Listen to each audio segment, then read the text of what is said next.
the introduction. Sorry, there was a brief disconnection. So welcome one and all to this webinar on the IBM DB2 fundamentals. This is Ashwini speaking for today's webinar. I would be taking you through some of the installation and the basics of security for the Linux, Unix, Windows platforms.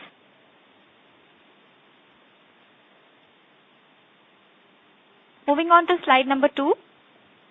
So the agenda for today's webinar would be as follows. I would be giving you an overview of some of the DB2 products that are frequently used, about the DB2 installation, how to install DB2 on the Linux, Unix, Windows platforms, what are the prerequisites required to install DB2, what are the various installation methods available, what are the installation steps. I would be taking you through the screenshots of the installation, and some of the post-installation tasks that are required. Some of the DB2 basic commands that would help all of you to just get accustomed with the DB2 environment. A brief overview of the security model in DB2. And lastly, some of the references, and I will leave the last 15 minutes for the question and answers. So I would request the audience to park all your questions towards the end of the session. You may want to post your questions on the call or put it on the chat, which is available. And the questions on phone would be on priority, and we would take up the questions on chat on a first come first serve basis, depending on the availability of time. So let's move to the slide number 3.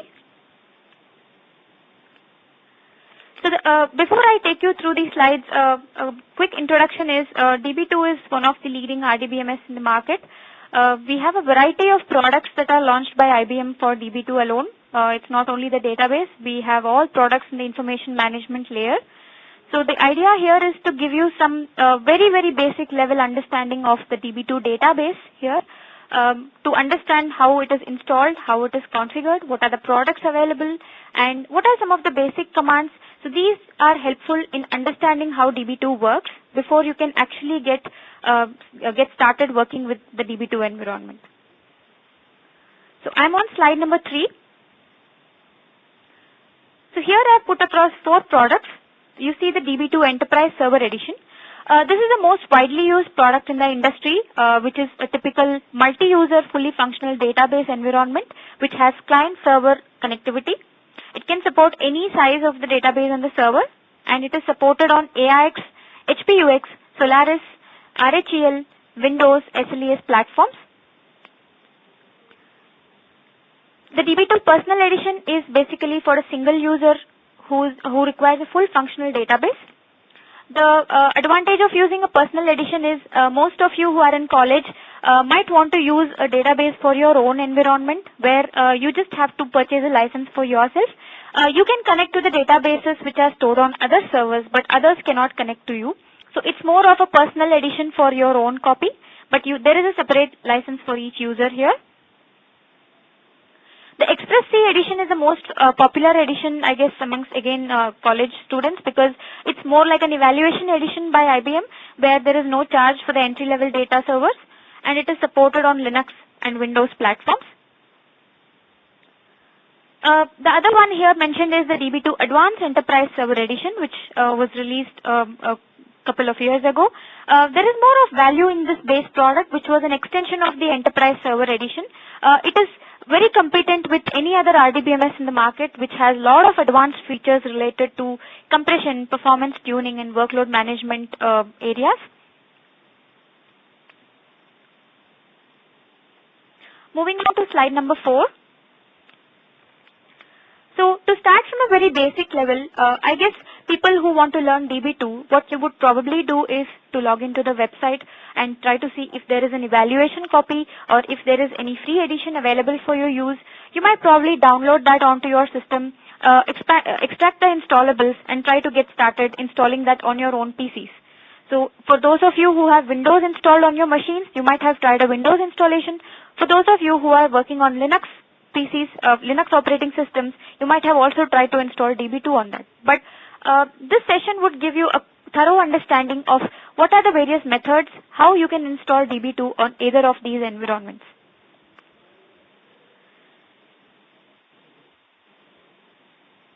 So I'm on slide number 4. There are three very popular methods of installing DB2. The first one being the most commonly used method, which is using the setup wizard, the DB2 setup wizard. All of us know how to install products on Windows. So any product that we have comes as an installable either in a CD or probably we transfer it using a pen drive or we download it from the internet. So it's basically a zip file or a tar file that is available. You extract the installable to find a lot of files. One would be the exe file, one would be a license file, maybe you have a readme and probably few other binary files. So same way for the DB2, you have something called as the setup.exe file that is available for you or the DB2 setup executable that is available on Unix. So this is a wizard that takes you through lots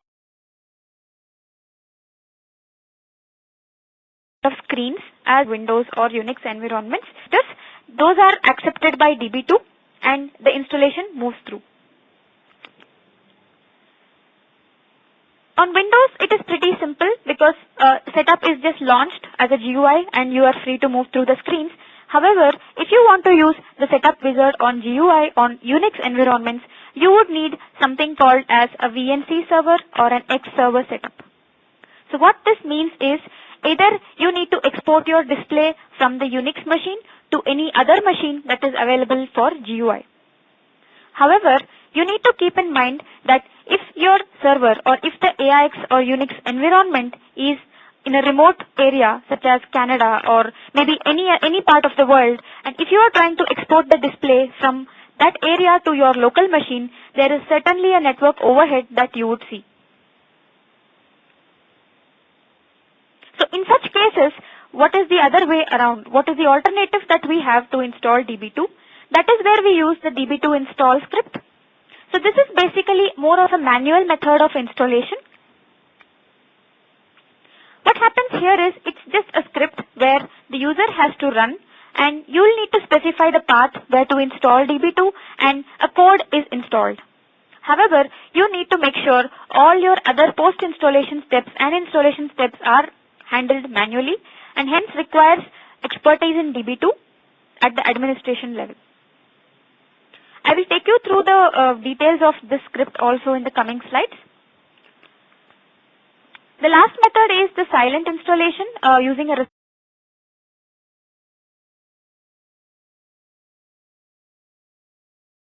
response file. To set up wizard, 100 people are required to install DB2 with the same parameters. You do not need to enter these parameters each time you install on each system. What you can probably do is, the first time you are installing on a machine, you generate a response file which can capture all the details that you are manually giving. On the rest of the servers, you can just use the installable with this response file which would automatically accept the parameters from the response file and does not require any manual intervention, and hence your installation is done silently in the background.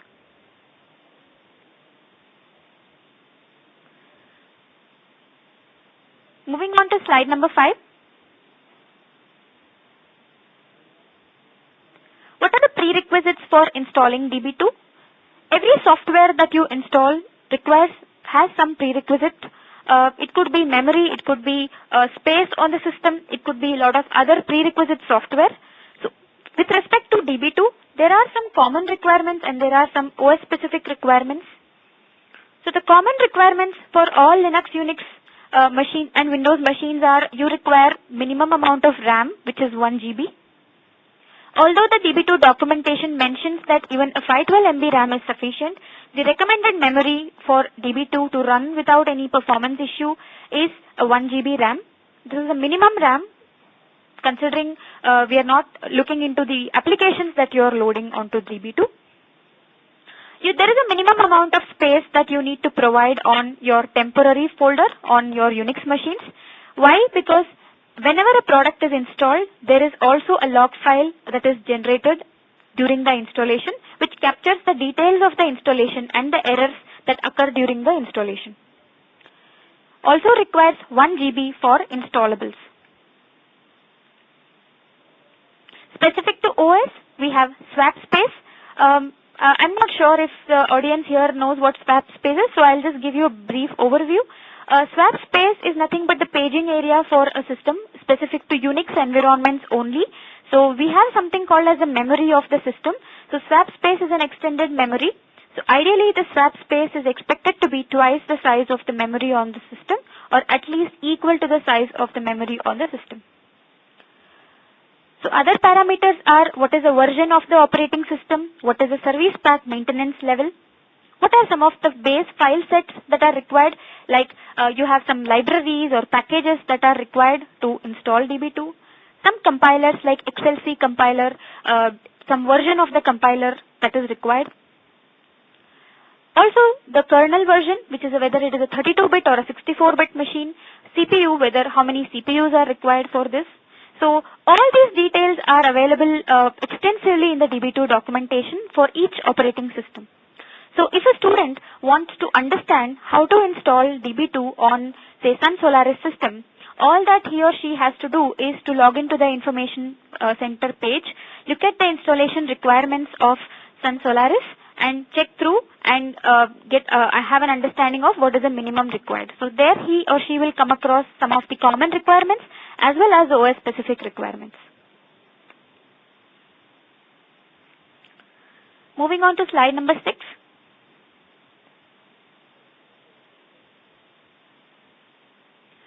There are some user IDs and groups required before you actually go on to install DB2. So there are 3 users and 3 groups required in Unix systems. So what are these user IDs and groups and what is their significance is what we will cover in this slide. We have something called as an instance owner. So talking about instance owner, what is an instance? Instance is something like a background process or like a platform on which your databases and data resides on. So I will cover in detail as to what is an instance in the coming slides. But for now, we have an instance owner who is like an administrative user for the DB2 installation. All of you must have heard of what a root user is on Unix systems. So root is like the administrative user on Unix. Similarly, an instance owner is one of the administrative users on DB2. So the default user is DB2-INST1 in case of Unix platforms. In case of Windows platforms, it is capital DB2. So the default group is DB2-IADM1. We have something called as a fenced user. There is a concept of address space in Unix systems. So fenced user is applicable only for Unix systems and not for Windows systems. So on Unix systems, if you wish to run your user-defined functions and stored procedures outside the address space of the DB2 database, you can have a separate fenced user. If not, you can choose to use the same user as your instance owner. Again, there is a default user which is called as DB2-FENC1 and there is a default group also. Third, we have a DAS user. DAS stands for DB2 Administration Server. So what this means is if you want to run GUI for DB2, you need to have this server running. It is one of the services in Windows, and in case of Unix, it is more like a server process which has to be up and running in order to be able to use GUI for that particular installation of DB2. So the default user is DAS USR1 and the default group is also mentioned here. So in case of Windows environments, you can only have instance owner and DAS user and 2 optional groups.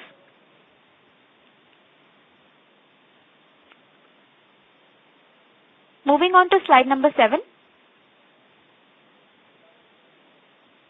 So what happens when DB2 is installed? These are the steps I will take you through. So let's consider the Linux Unix platform. First, we have the installation of the binary code that happens at the path that you specify to the installer. So if you have specified the default path, it is by default installed on /opt/ibm/db2/v9.7 in case of 9.7 version. In case of Windows, it is C drive, program files, IBM SQL lib. You can choose the location where you want to install DB2. So the first step is the code and the binary is installed at the location specified by you. Post this, what happens is 3 user IDs are created along with their groups. So So the user IDs are the ones that we just went through in the previous slide. So those three user IDs, which are instance user, fence user, and dash user, are created, and their respective groups are also created. Next step is the instance is created and configured, and the next step is the dash is created. Then the installation logs are generated at /temp. So remember we said we need 500 MB space in /temp. This is to dump the logs of installation. The last step is DB2 sets up the license. Similarly on Windows, the code is installed, two user IDs are created. There are two optional groups that you may want to create, which is the DB2 ADMNS and DB2 users, where DB2 ADMNS is an administrative group, DB2 users is a group just meant for DB2 users without high privileges. Next is, it again creates and configures the instance, creates the dash, generates the installation logs, and adds the required Windows services. So there is a file in Windows called as services.msc. So you may want to launch it by using start run services.msc. You will see a file called services file, which has a list of all the services of all the applications and software that are installed on the particular Windows system. The last step is it installs the DB2 license.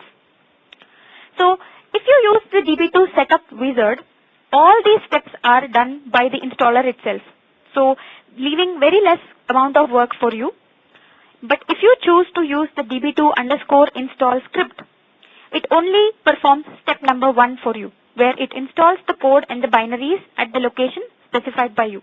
All the other steps are required to be performed by you manually, which means you have to create the user IDs, groups, set the passwords for the user IDs. You have to use a command to create the instance, configure the instance using the various parameters, create the dash, make sure it's up and running, and also apply the license using a separate license key. So which means there is a lot of manual work required in case of a db2_install script, also requires some amount of administrative expertise to be able to do that.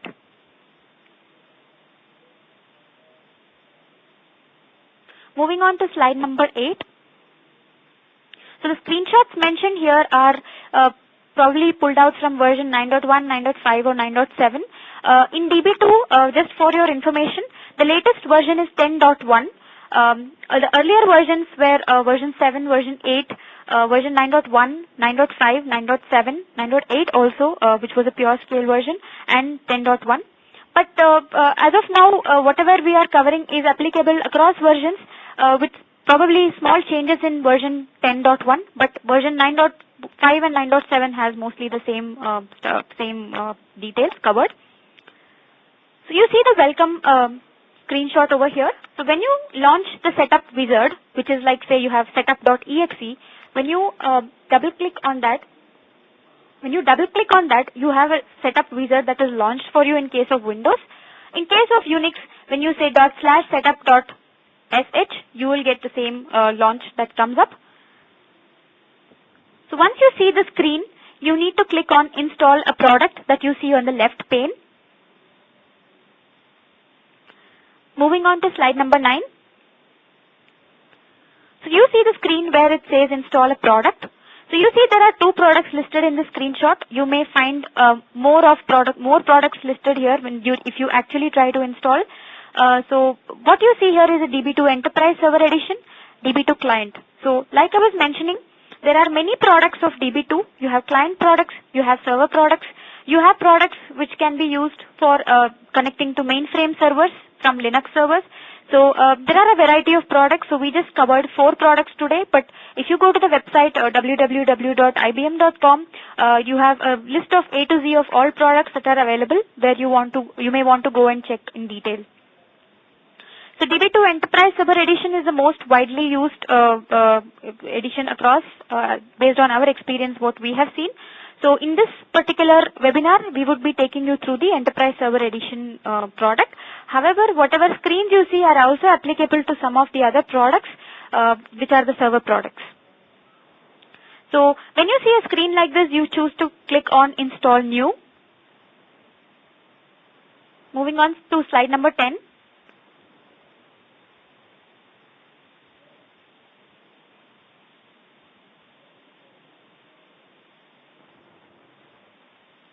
you see the setup wizard that is launched for you. So you need to click on next. Moving on to slide number 11. So this is a software license agreement. So you need to read through the agreement and just click on I agree.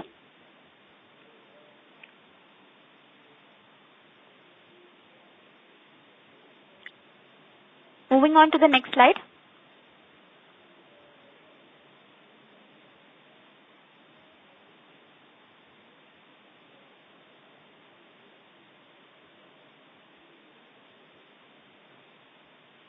Please give me a minute. I guess there's a small buffering issue.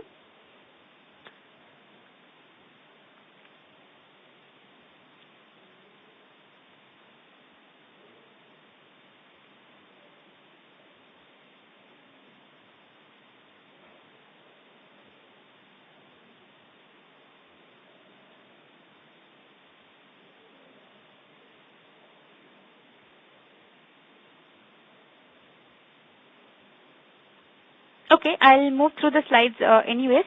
So I'm on slide number 12, installation type. So you see there are three types of installations, typical, compact and custom.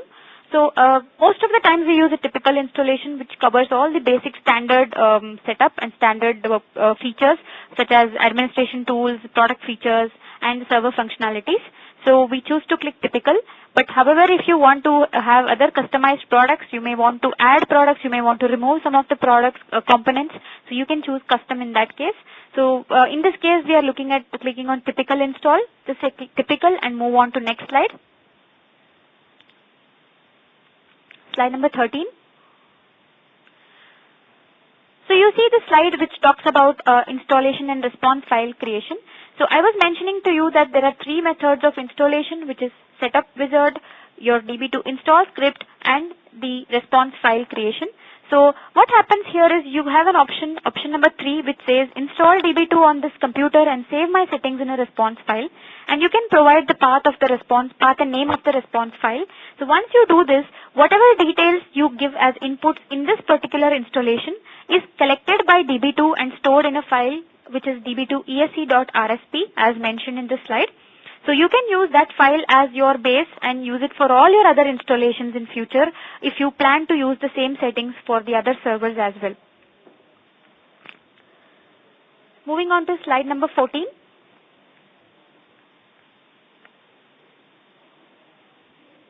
So you can choose the directory where you want to install DB2.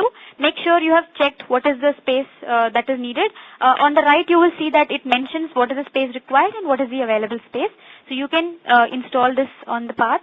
However, just a rule of thumb or a best practice out of our experience is ideally make sure if you're doing it for test purpose, it is okay to install it anywhere.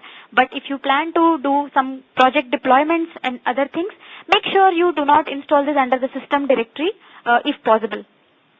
Because in case of corruptions or in case of crashes, we do not want to affect the product.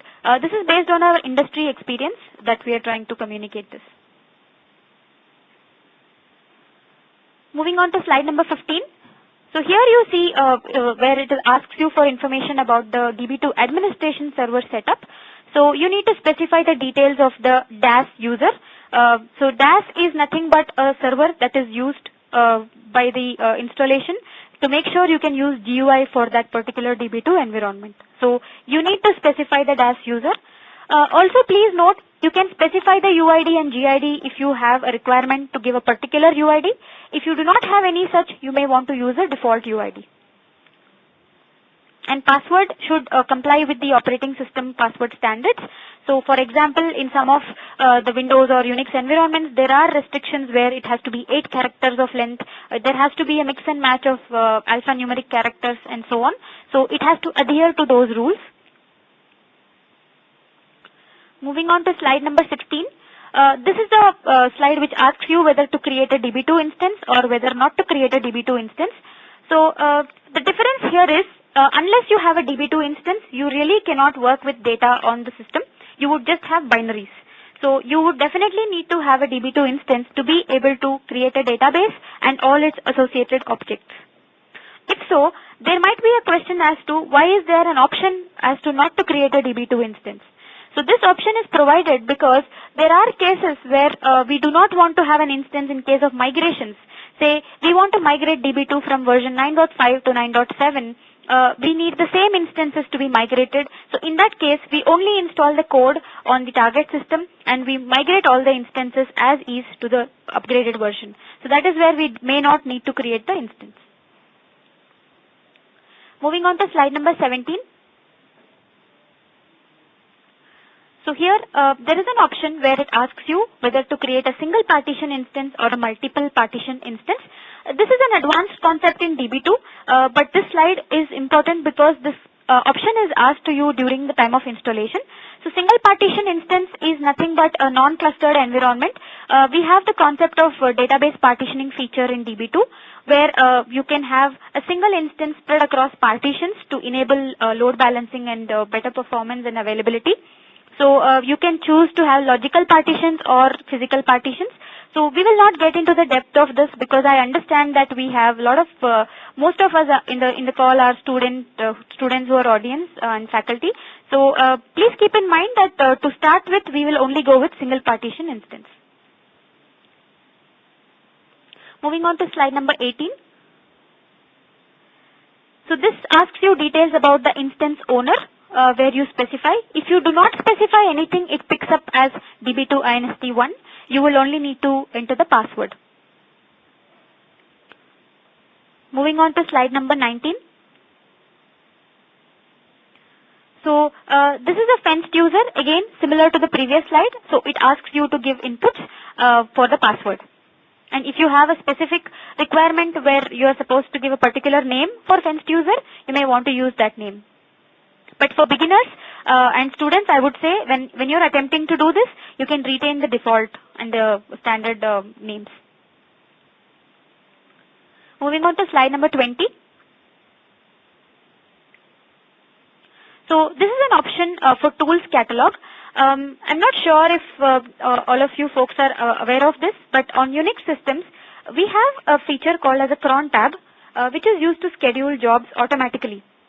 So whenever you have a same job that has to be done repetitively, or you have some job which has to be run at a time where you cannot attend to it, you can schedule it in a utility called as cron tab. You can mention what is the date, time, day of the month, what is the month of the year, and so on, what is the frequency, and so on, and give the script and the path.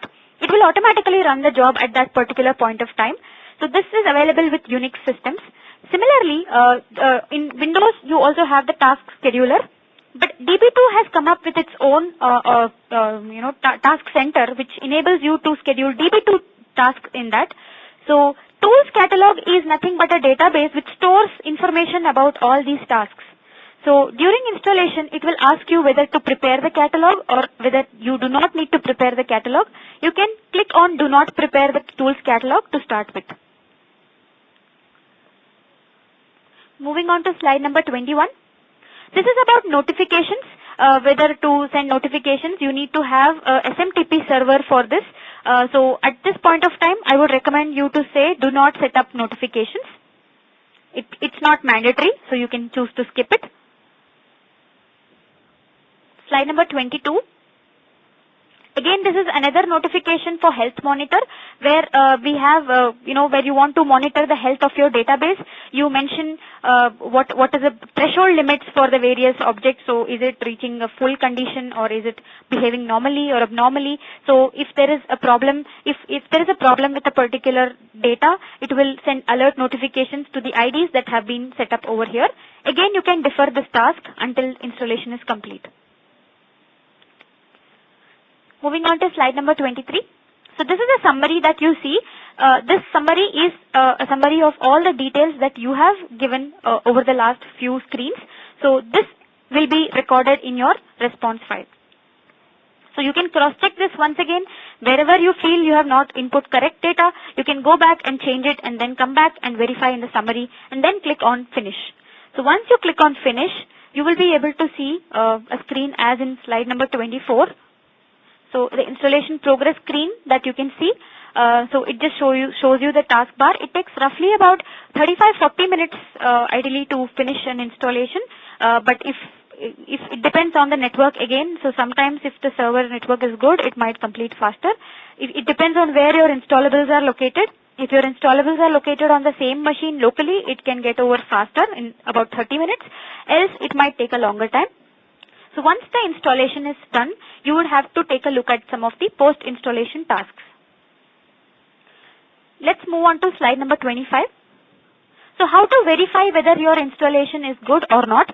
Once your installation is finished, you will get a screen which says your installation has been completed.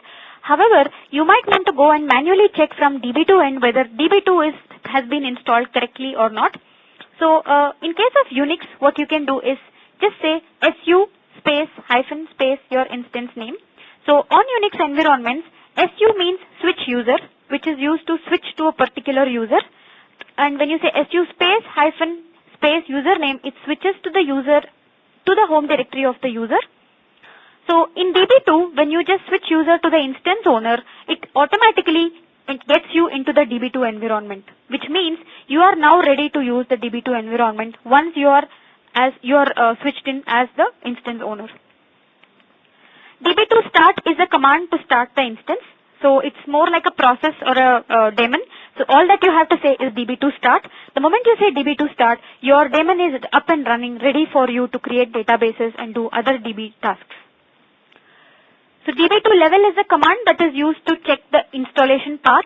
What is the version of DB2 installed and what is the fixed pack level installed? What is the width of the instance, whether it is a 32-bit or a 64-bit instance? Keep in mind for all systems, Unix systems starting from 9.5, you can only use 64-bit installations with the exception of Windows and some of the trial versions in Linux. DB2 LICM is your license manager. It enables you to check what type of license is installed for the products, and if there are any additional features installed, that will also be shown up. So license manager listing is what is the indication for DB2 LICM space -L. And when you want to enter the DB2 prompt, all that you have to do is just say DB2 enter, and it will get you into the DB2 prompt. It looks like what is mentioned in the bullet over here. DB2 ls is a command that is used to list the DB2 products installed on the server. So you might have a DB2 Enterprise Server Edition, Connect Edition, or Client Editions. So if you just say DB2 ls, it shows you what are the versions, various versions of DB2 installed, various products that are installed. But this works only on Unix platforms. So moving on to slide number 26. So this is a screenshot of the DB2 level command. So you can see that it says here instance DB2. So the capital DB2 here is the name of the instance. So on Windows, this is a default name. On Unix, you would see this as DB2-1 or anything else that you have specified. So it says 32 bits, so it could be 64-bit also in Unix. And you see the version here. In this case, it shows 8.1, which is one of the older versions of DB2. And you see FixPack 3, so it could be any FixPack level that you have installed. And also you see the product installation path that is mentioned over here. That is D drive. So moving on to slide number 27.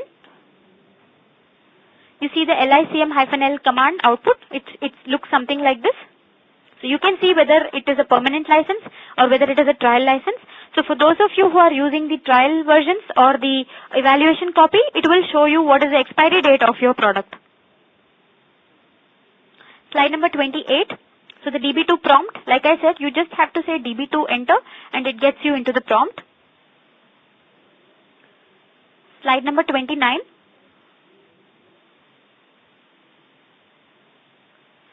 Okay, so how do I get into the command line? You saw a lot of black screens. On Windows, how do I get to the black screen?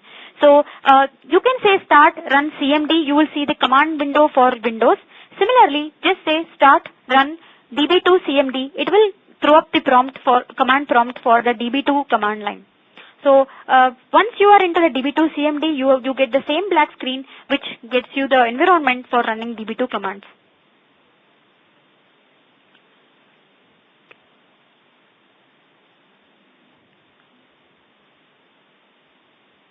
Also, you may want to enter some of your commands within the prompt. any command that you enter within the DB2 prompt can just be entered. For example, if you want to create database, the command is db2 create db name. So if you are within the db2 prompt, you just need to say create db name. But if you are outside the db2 prompt, every command that you enter for db2 has to be prefixed with the word db2. And if you want to enter any OS level commands, such as what is the host name, you just have to prefix it with an exclamatory mark and it will show you the output as of the OS command. Moving on to slide number 30. So this is again some of the help that you can get on the command line. So if you want to know what all are the commands available, just say db2 space question mark. It will show you what are the commands, the first level of commands available for you. If you want to know, if you just say you want to create a database but you do not know how to write the syntax, you do not know how to write the command, just say db2 space question mark space create. It will show you all the create statements that are available in db2. And if you have an error that is coming up to you, which is an SQL error or a db2 error, just say db2 space question mark space the SQL error. So it will tell you what is the error, what is the meaning of the error, why this problem occurred, and what is the solution that you can use to solve the problem. So all that is available within the db2 prompt itself. Of course, it is also available in the information center and the wiki pages of IBM. Moving on to slide number 31. So we were talking about instance. So instance is like you see in this picture, you have a node or a system that is there. Now on the system, you install db2, which is like the code that you install. But the code is just a binary, which is really not in a usable form. So what you need to do is to have a background process or a background daemon that runs for you as a platform, which can hold your databases and your database objects and your applications on top of it. So that is where you use an instance. Slide number 32 explains in detail what are the things that can be done with a db2 instance. Now, what is the advantage of having this instance? One installation, you can use several instances. For example, looking at all of you who are students, say a group of students in a class, you have just one server provision to you, or maybe just one particular Unix environment given to you, and there are 10 students who want to use the same Unix machine for their respective db2 practical purpose. Now, what you can all of you do is each of you create an instance for yourself, which means you have an admin account for your own self, and you can have the independence to start and stop the instance, create your own databases, database objects. Feel free to play around with it, but at the same time, nobody else can intervene into your instance because you are the admin for that particular instance. So even in our industry, we use an instance for development, we use one instance for test, one instance for UAT, and probably an instance for production. So I hope you understand the difference between the various instances that we can have over here. So it's up to you whether you want to share the instance ID with others or you want to use it for yourself. So, but please note, to be able to create and drop an instance, only a root can do it. So you need to have root authority to be able to drop or create an instance. Or you can have an admin who has root access, who can create an instance and give it to you, and from there on, you can be the administrative user of that particular instance. Moving on to slide number 33. So this is a simple command that is used to list what all databases are there on the instance. So one instance can have many databases. So ideally, one installation can have many instances, and each instance can have many databases. Each database can have many table spaces, tables, and have a lot of data in it. Moving on to slide number 34. These are some of the useful commands. If you want to list what all applications or connections are there to your databases, you can just say db2 list applications. It will show you what all connections are there, to which all databases it is connected to. If you want to force the applications, you want to stop the instance, you want to kill all the connections, if you have the authority and the approval to do so, you can just say db2 force application all, which is clearly mentioned in slide number 35. Moving on to slide number 36.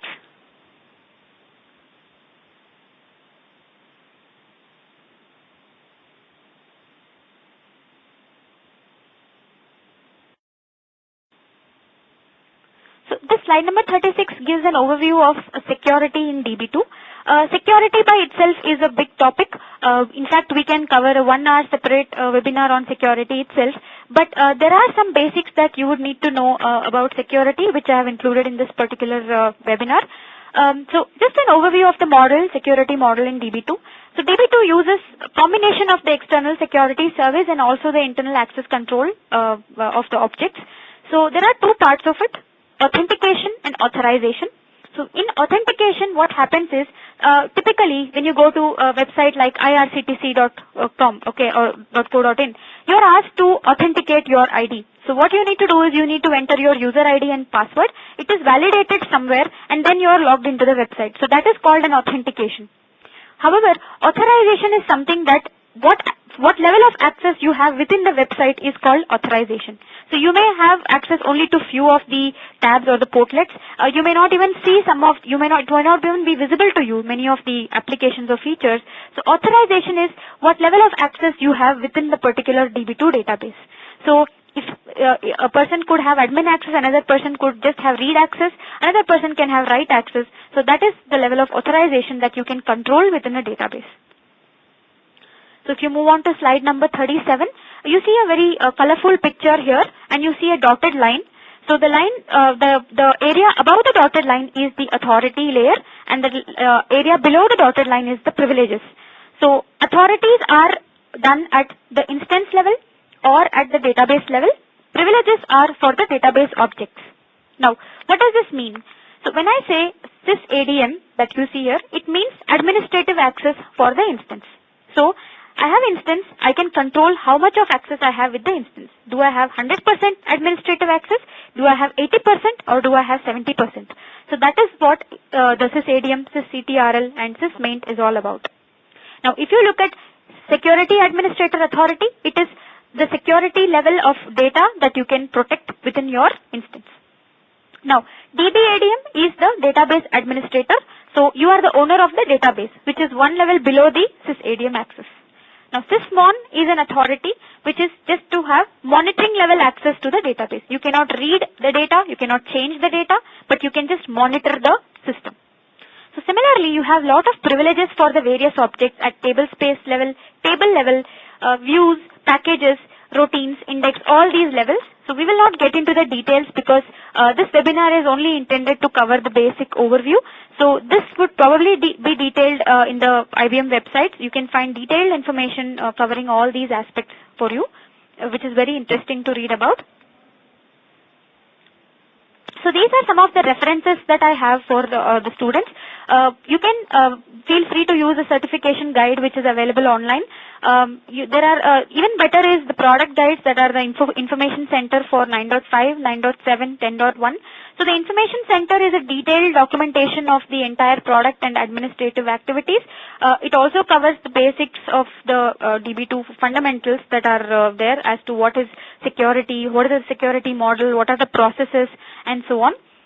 For detailed information, you can also read the red books and also the developer works. So next slide is a list of the references that have been used for this presentation. So thanks everybody, I'm done with my webinar. So now you can feel free to post your